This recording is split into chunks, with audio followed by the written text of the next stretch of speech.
Today I've decided to show my take on what to do with a broken flat screen LCD TV. Like quite a few people, when I came to possess a TV with a crack in the screen, I wanted to know if I could fix it instead of buying a whole new TV. With a little research, I discovered that this is impossible, and here's why. The screen in modern TVs is literally where all the magic happens. The back sheet of glass blocks light in one direction. Then there's a liquid sandwiched in between the two pieces of glass. And finally, you have the front sheet of glass that blocks light in a perpendicular direction from the first sheet, stopping all light from passing through the panel. If you look around the border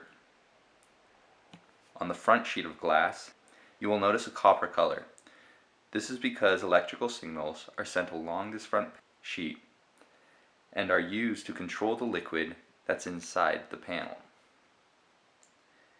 When properly stimulated, this liquid will bend the light, allowing it to pass through the second sheet of glass, essentially taking each pixel individually and making it go from dark to light. The rest of the TV consists of a stand, chunk of metal that makes up the back of the TV, the backlighting system, which is a few light bulbs and some sheets of plastic, and then all of the circuits and things that actually are the brain of the TV. When you look at what's left after you take off the panel, it's easy to see why it's not cost effective to replace a cracked screen in a TV. So I decided to remove the back and the stand permanently, of course the screen because it's destroyed, and I was left with this. As long as you hooked everything up correctly after you got finished ripping apart your TV and playing with it, then you can be left with something like this.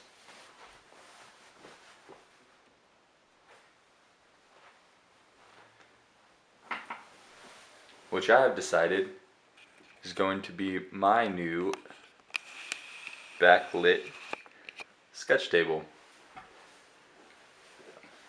which can see through 1, 2, 3, 4, 5, 6, 7 pieces of paper with relative ease, making it perfect for cartoonists or just general sketching. And that's what I decided to do with my LCD TV.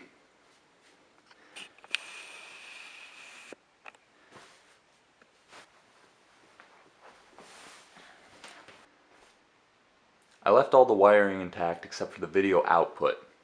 So what I'm going to do as a future project is hook up a little stand right about here that can hold a laptop or an MP3 player and have the audio jacks exposed, and the speakers are back behind the TV, so I'll be able to play music while I doodle or whatever else.